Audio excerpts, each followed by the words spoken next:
Hello बच्चों, let us read the question. A circular loop of radius r is bent along a diameter and given a shape as shown in the figure. One of the semicircles K and M lies in xz plane and the other one KLM in the yz plane with their centers at the origin. Current I is flowing through each of the semicircles as shown in figure. अब इस question का first part है one the particle of charge Q is released at the origin with a velocity v equal to minus v0 I. Find the instantaneous force F on the particle. Assume that space is gravity free. और इस question का second part है if an external uniform magnetic field Bj is applied, determine the forces F1 and F2 on the semicircles KLM and KNM due to this field and the net force F on the loop. तो यहाँ जो की concept है, इस question के पीछे जो की कॉन्सेप्ट है उसमें से फर्स्ट है बायो-सेवर्ट्स लॉ.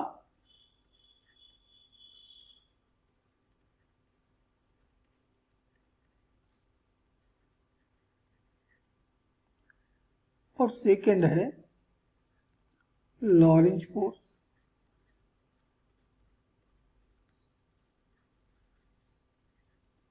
तो इस क्वेश्चन के पीछे दो कॉन्सेप्ट हम यूज करेंगे. तो हमारा क्वेश्चन के साथ सप्लाई किया गया फिगर है. ऊपर वाला लूप KLM, इसमें करंट फ्लो हो रहा है I, और नीचे वाला लूप KNM, इसमें भी करंट फ्लो हो रहा है I. इसका मतलब कि यहाँ से करंट I है और वो करंट आगे चल के दोनों पार्ट्स में, दोनों सेमी सर्कल्स में इक्वली डिवाइड हो गई और हर एक पार्ट में करंट फ्लो हो रही है I. यहाँ जो कोऑर्डिनेट सिस्टम दिया हुआ है उसमें से एक्स एक्सिस है, इधर Y और इधर है हमारा Z. ओरिजिन O पर हमने एक पार्टिकल को वेलोसिटी v बराबर माइनस v0 I से रिलीज किया है, अर्थात इसकी जो वेलोसिटी है वो नेगेटिव x डायरेक्शन में है. तो इस मूविंग चार्ज पार्टिकल के ऊपर फोर्स अप्लाई करने वाले मैग्नेटिक फोर्सेस होंगे, मैग्नेटिक फील्ड होंगे KLM और KNM के द्वारा प्रोड्यूस किए गए मैग्नेटिक फील्ड्स जो सेंटर O पर मिलेंगे. तो हम पहले एक एक करके मैग्नेटिक फील्ड कैलकुलेट कर लेते हैं. तो मैग्नेटिक फील्ड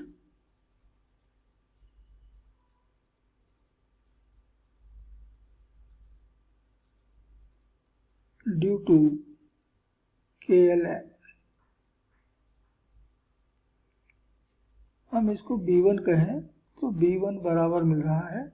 अब ये सेमी सर्कल के सेंटर का मैग्नेटिक फील्ड है, तो सेमी सर्कल के सेंटर पर मैग्नेटिक फील्ड बनता है mu naught I upon 4R, mu naught I upon 4R. और ये क्लॉकवाइज करंट है और इसलिए मैग्नेटिक फील्ड होगा इनटू द प्लेन, अर्थात नेगेटिव x की तरफ या माइनस I की तरफ.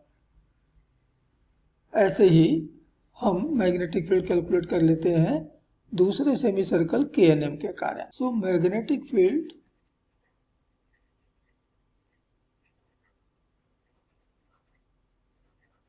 Eight O due to KNM, इसको मान लेते हैं B2. ये भी सेमी सर्कल है, सेम रेडियस, सेम करंट, तो मैग्नेटिक फील्ड तो उतना ही मिलेगा mu naught I upon 4R. हाँ, अब इसकी डायरेक्शन देख लें. तो KNM में जो करंट फ्लो हो रहा है वो तो एंटी क्लॉकवाइज है और इसलिए मैग्नेटिक फील्ड मिलेगा आउट ऑफ द प्लेन, अर्थात पॉजिटिव y डायरेक्शन में. ये मैग्नेटिक फील्ड हमको मिल गया J कैप की डायरेक्शन में. और पार्टिकल का चार्ज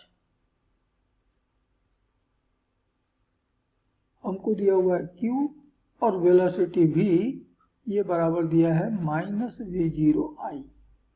कैप। अब एक मूविंग चार्ज पार्टिकल के ऊपर जो फोर्स अप्लाई होता है by the magnetic field, it is given by Q V cross B।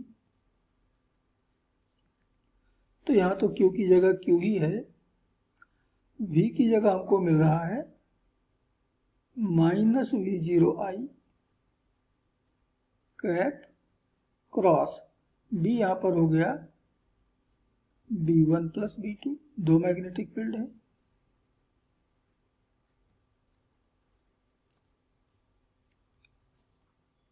तो मिला Q minus V0I cap cross B1 हमने कैलकुलेट किया है mu naught I upon 4R, ये माइनस I कैप की डायरेक्शन में, और B2 किया है mu naught I upon 4R, ये J कैप की डायरेक्शन। ये दोनों के दोनों टर्म ब्रैकेट में है। तो हमको मालूम है कि I क्रॉस I ये तो जीरो होता है, यानी पहला टर्म तो जीरो हो गया, और दूसरे हमारा I क्रॉस J ये बराबर मिलता है K के। इस तरह से net force on the particle F ये बराबर मिल रहा है Q into minus V0 two mu naught I upon 4R, और I क्रॉस J की जगह हम रखेंगे K।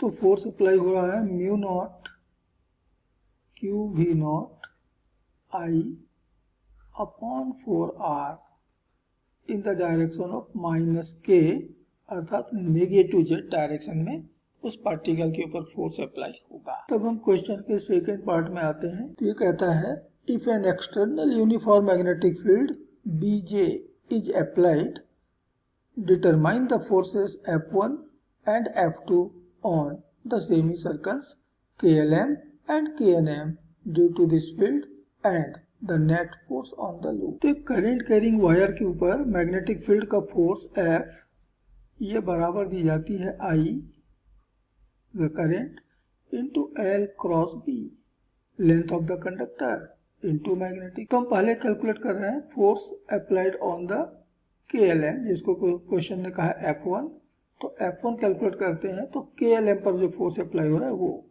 तो करंट तो यहाँ पर I है, L होता है जहां से करंट ने एंटर किया, K से एंटर किया, और जहां से करंट लीव करता है वो है M, इनके बीच का डिस्टेंस, इसी को हम कहते हैं L। तो ये तो पूरे लूप का डायमीटर हुआ, और ये डायमीटर जो है वो नेगेटिव जेट की तरफ जा रहा है, अर्थात L हो गया 2R, लेकिन ये नेगेटिव जेट की तरफ है, अर्थात माइनस K। क्रॉस B हमको दे रखा है BJ,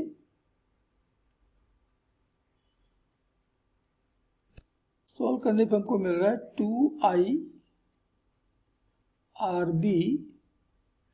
अब K क्रॉस J होता है माइनस I, और सामने एक माइनस और है, तो हो गया ये प्लस I। इतना फोर्स अप्लाई होगा KLM पर। ठीक ऐसे ही KNM पर, यानी दूसरे लूप के ऊपर जब फोर्स अप्लाई होगा F2 बराबर जाएगा करंट I,